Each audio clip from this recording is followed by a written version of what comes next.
So there have been recent elections in the US, in the UK, and in Germany, where realignments have taken place, and right-wing populist candidates and right-wing populist movements have done better than ever before. And there seems to be a clear pattern that there's strong support for these right-wing populist candidates in parts of the country that have deindustrialized. In the US, you see it in the Rust Belt. In the UK, you see it in the old industrial North, which has been losing jobs hand over fist. And in Germany, we saw it in particular in the former East Germany, which has undergone deindustrialization. This was dramatized for me by an undergraduate in one of my classes here at GW, actually. I showed a map of the opiate epidemic in the United States. It showed where the highest concentrations of opiate addicts are in the US. And after the class, a student came up to me and said, "I worked for the Trump campaign, and that map looks so familiar.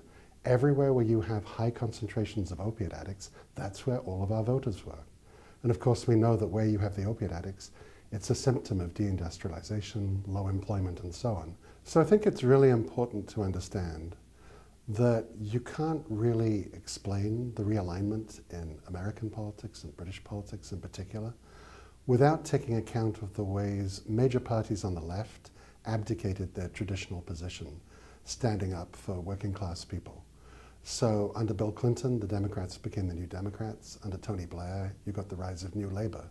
So parties that traditionally had been closely aligned with labor unions and had tried to protect living standards for working class people, protect employment levels, they realigned themselves with transnational corporations. So those workers losing their jobs and watching their living standards decline in East Germany, in the industrial north of the UK, in the American Rust Belt, felt abandoned by the party that had traditionally stood up for them.